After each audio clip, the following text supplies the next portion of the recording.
네, 특히 이번에 인명피해가 많이 발생하고 있는 것이 이제 산사태입니다. 산사태 때문에 집이 매몰되고 숨지는 분들이 많습니다. 앞으로도 비가 많이 온다고 하는데 어떻게 대비해야 되는지 소방방재 전문가입니다. 이영주 서울시립대 교수 초대했습니다. 안녕하십니까? 네, 어서 오십시오. 안녕하십니까. 이제 내일도 많이 오고 모레도 꽤 비가 온다고 하는데 네. 지금 제일 위험한 곳들이 어떤 곳인지부터 좀 말씀해 주십시오. 예, 일단 뭐 비가 앞으로도 한 하루 이틀 사이에 최대 250mm 정도까지 더 내린다고 하는 지금 네. 이제 충청도 지역 그리고 그다음에 전북 지역이라든지 이런 지역 같은 경우는 이제 기존에 온 비도 많이 내린 상태에서 또 비가 후속적으로 많이 온다고 그러면 지금 계속 발생하고 있는 산사태라든지 여러 가지 침수 또 범람에 대한 위험성들이 계속 상존하고 있거든요. 네. 그래서 이런 지역 중심으로 이런 이제 좀 더 안전에 관련된 부분들 또 위험에 대한 대비를 좀 더 철저히 해야 되는 상황이다 이렇게 말씀드릴 수가 있겠고요. 네. 또 한편으로는 또 다른 지역도 사실은 상대적으로 비가 적게 오긴 하지만 사실은 비가 절대량으로 본다면 굉장히 많이 오고 있는 상황들이거든요. 네. 그렇기 때문에 이러한 지역들도 사실상 뭐 충분히 이런 이제 침수 피해라든지 다른 이제 여러 가지 강우로 인한 피해가 발생할 수 있기 때문에 이런 것도 방심하셔서는 안 되겠다 말씀을 드리겠습니다. 네. 워낙 긴 기간 동안 왔고요. 이미 지반이 많이 약해졌고 산사태도 이제 그래서 일어나는 것일 텐데 산사태는 앞으로도 또 일어날 가능성을 배제할 수 없는 거죠. 예, 맞습니다. 이미 비가 장기간에 걸쳐서 많이 왔기 때문에 네. 산의 토양 속에 함수율이라고 해서 물을 머금을 수 있는 상태는 거의 포화 상태라고 보시면 됩니다. 이 상태에서도 사실은 산사태가 언제든지 발생하더라도 이상하지 않을 정도로 위험한 상황인데요. 네. 여기서 후속적으로 비가 계속 내리는 상황, 예. 혹은 또 비가 내려서 이미 비가 내린 이 우수들이 땅속으로 다시 스며들어서 더 이제 토합이 높아지는 이런 상황들로 본다 그러면 네, 사실 네. 위험성이 더 배가 되는 상황들은 비가 오는 지금의 시점도 그렇지만 향후에 1, 2주 이 정도까지는 계속 발생할 수 있는 가능성들이 있기 때문에 네. 지금도 대비를 충분히 하셔야 되겠지만 산사태 위험에 대해서는 충분히 조금 더 장기간에 걸쳐서 좀 대비를 하실 필요가 있겠다 생각이 됩니다. 네. 비가 그쳐도 1, 2주는 계속 비상이란 말씀이십니까? 맞습니다. 비 온 상황이 계속 영향을 미칠 가능성이 있고요. 또 예. 그 이후에도 지금 다음 주에도 계속 비가 내린다는 이런 예보들이 있기 때문에 네. 마음을 놓아서는 안 되겠습니다. 네. 그 말씀하신 함수율이 이제 그 비를 머금은 네. 땅이 이제 물을 머금고 있는 비율 네. 그게 높아지면 기하급수적으로 늘어납니까? 산사태 위험성이? 위험성들이 지금 현재는 이제 이런 부분들을 강우 상황하고 그다음에 이제 그 토양의 상황들을 이런 것들을 종합해서 이제 네. 함수 지수로 이제 만들어 놓았는데요. 그런 네. 것들이 사실 이제 80% 이상의 함수율을 보인다 그러면은 이제 주의보가 발령이 되고요. 네. 그다음에 100% 이상이 되는 경우에는 이제 경보가 발령이 됩니다. 지금 현재 전국 각지에는 대부분 다 이런 산사태 경보가 발령된 상황이라 네. 이러한 위험성들이 이미 충분한 조건들을 갖추고 있는 상황이다. 그래서 오히려 지금 현재도 어제나 그제보다 지금 현재 오늘 강우 상황은 상대적으로 좀 덜합니다만 네. 오늘 굉장히 많은 산사태 피해들이 지금 계속 들어오고 있거든요. 네. 이런 상황으로 본다면 당분간은 이런 산사태에 대해서 상당히 좀 위험한 상황이기 때문에 예. 잘 들여다볼 필요는 있겠습니다. 예.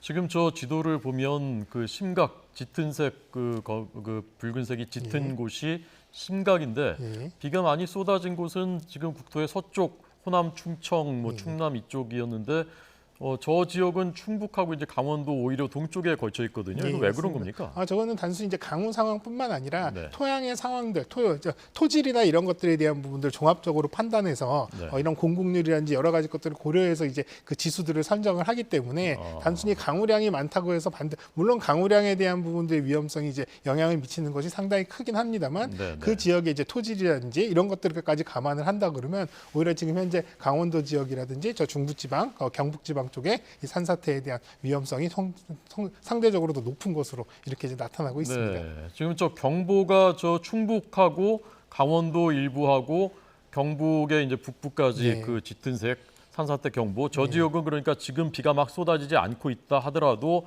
각별하게 그 주의를 해야 되는 곳이죠. 예, 맞습니다. 그간의 강우량 상황들도 고려했을 때 지금까지 계속 위험한 상태로 있는 상황이다. 위험한 상태가 진행되고 있다라고 보시면 되겠습니다. 네.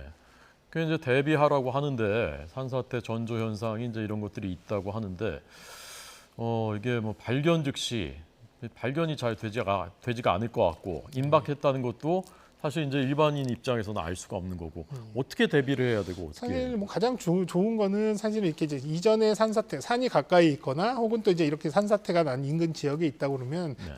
위험성이 있거든요. 그럴 때는 오히려 선제적으로 산사태가 징후가 보이기 전에 일시적으로 조금 더 먼저 선제적으로 대피를 하시는 것이 가장 안전하겠고요. 네. 사실 말씀하신 대로 일반인 분들께서 계속 이제 주변의 산을 보면서 이런 여러 가지 전조 증상들을 확인하시긴 굉장히 어렵거든요. 네. 다만 이제 뭐 일일이 확인하시면서 판단하시긴 좀 어렵습니다만 그래도 이제 우연치 않게라도 이런 전조 증상이 확인됐다면 뭐 네. 119나 지자체 또 지역의 재해대책본부나 이런 쪽에 빨리 신고를 하셔서 지역의 대피라든지 이런 부분들 빨리 조치할 수 있도록 하는 부분들은 좀 필요로 해 보입니다. 네.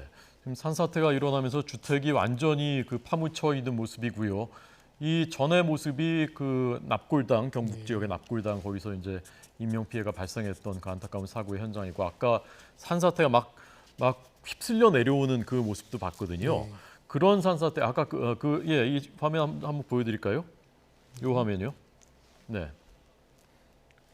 이런 정도의 이제 그 토사가 쏟아져 내리는 이런 산사태가 일어나기 직전에는 어떤 그 주변에서 그 느낄 수 있는 감지할 수 있는 징후가 있습니까? 일단 뭐 경사면 이렇게 이제 쏟아져 내리기 전 경사면에서 이를테면 이제 이 물이 솟구쳐 오른다든지 혹은 또 이제 이런 흙탕물이 이제 쏟아져 내리는 이런 현상들이 이제 발견되기도 하고요. 네. 또 한편으로는 바람이 안 불어도 나무가 이제 급격하게 흔들리거나 이런 것들도 이제 목격되기도 합니다. 또 한편으로는 나무가 심하게 기울어져 있는 상황들이라든지 이런 부분도 그리고 이제 땅 울림이라고 해서 이런 것들이 이제 균열이 되는 이런 소리 같은 것들이 이제 아니면 진동 같은 것들을 느껴지기도 하는데요. 네. 이러한 것들을 산사태의 전조 증상이라고 이렇게 보고 있습니다. 저렇게 경사가 아주 심한 곳일수록 더 위험하다고 볼 수 있는 겁니까? 네, 맞습니다. 경사가 심할수록 그래서 일반적으로는 한 30도 이상 정도의 각도가 된다 그러면 다른 일반적인 산악 지형보다는 훨씬 산사태가 발생할 위험성이 높다라고 보는 거거든요. 그래서 주변에서도 사실은 뭐 정확하게 각도를 확인하시기는 어렵습니다만 다른 곳보다는 경사도가 높은 지역, 높은 이런 산세가 있는 곳들은 산사태의 우려가 다른 데보다는 높다 이렇게 이제 이해하시면 되겠습니다. 네. 아까 그 도로로 차량이 그 주행하다가 갑자기 이제 무너져 내리면서 매몰된 그 기사도 저희가 전해드렸는데 그때도 이제 도로가 통제가 안 됐을 테니까 차량이 갔을 거란 말입니다. 네, 운전자가. 맞습니다. 그런 경우에는 어떻게 대비를 해야 됩니까? 사실 뭐 이거는 주행 중에 갑자기 이제 낙석이라든지 또 토사가 이제 휩쓸려 내려오면서 차량에 물리적으로 이런 이제 충격을 가하거나 피해를 입히는 건 사실 어떻게 막을 수는 없습니다. 방지할 수는 없고요. 사실 이제 그래서 산사태 주의보나 경보 같은 것들이 발령될 때 거기 안내 문구에도 그런 내용들이 있거든요. 이를테면 이런 산사태가 발생할 수 있는 위험 지역 근처를 접근하지 않도록 또 우회하도록 이런 부분들을 안내를 하고 있기 때문에 사실 이제 이런 시기에는 오히려 이동을 하시거나 주행 어디든가를 가실 때 그 지역의 산사태 위험 지역인지에 대한 부분들을 한번 사전에 정보를 좀 확인하시고 경로를 좀 다른 쪽으로 선택하시는 게 가장 중요하겠고요. 또 갑작스럽게 이런 토사가 내려오는 경우에 대비하려면 내가 주행하는 속도가 이제 빠르게 진행했을 때는 대처하기가 굉장히 어렵거든요. 그래서 평상시보다는 훨씬 저속 주행을 하시는 것들이 단순히 빗길에 미끄러진 방지뿐만 아니라 전방에서 불가피하게 갑작스러운 상황이 발생했을 때 정지를 한다거나 대처할 수 있는 시간을 벌기 위해서라도 평상시보다는 거의 50% 이상의 저속 주행을 꼭 하시라 이런 부분도 말씀드리고 싶습니다. 그렇군요.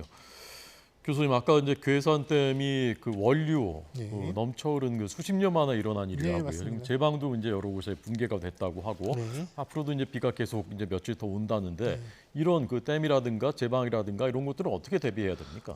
기본적으로 사실 이제 뭐 괴산댐 같은 경우는 사실 말씀하신 대로 원류가 됐다고 해서 많은 분들이 이제 당장 물이 넘침으로써 또 하류 지역의 어떤 이제 침수라든지 여러 가지 위험성에 대한 부분도 있지만 또 댐이 혹시 잘못되는 거 아닐까 이런 이제 지역 주민분들 걱정들도 많이 하셨던 걸로 보입니다. 다만 이제 이 원류가 끝인 오늘 아침에 이제 9시 30분 전후로 해서 한수원에서도 안전 진단을 했었고 그래서 크게 이상은 없다라는 부분들을 확인을 했고요.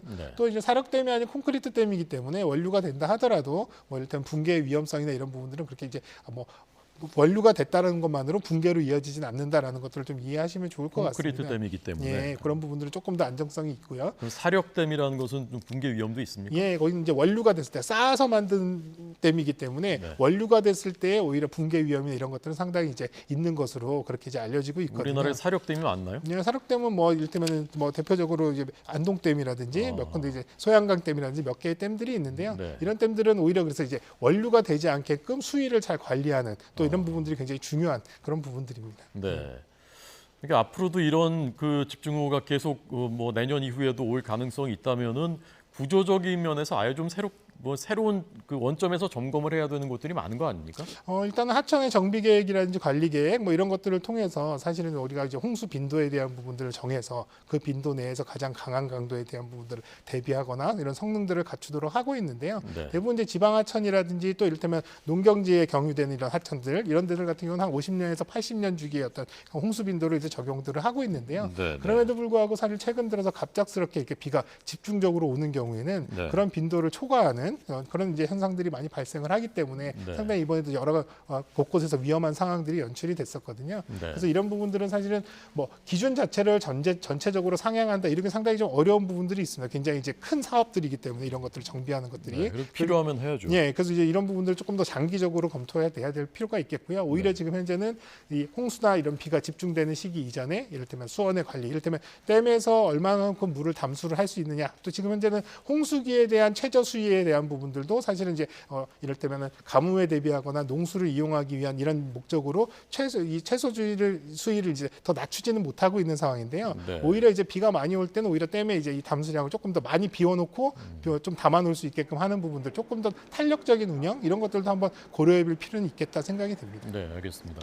자, 교수님 끝으로 방재 전문가 입장에서 당장 이제 그 앞으로의 며칠 어떤 부분 지금 그 대비를 해야 된다, 어떤 부분이 위험하다라는 거 하실 말씀 있으면 끝으로 해주십시오. 예, 뭐 이를테면 이 지금 상황에서는 뭐 다른 재산을 지킨다거나 뭔가 설비를 뭐 보강해서 안전을 지키는 이런 부분들보다는 네. 본인의 생명, 일단 사람이 살아야지, 사람이 죽지 않아야지 가장 그래도 나은 상황이니까요. 그렇습니다. 개인의 안전이라든지 또 인명 안전 중심으로 조치를 하시거나 대비를 하실 필요는 있습니다.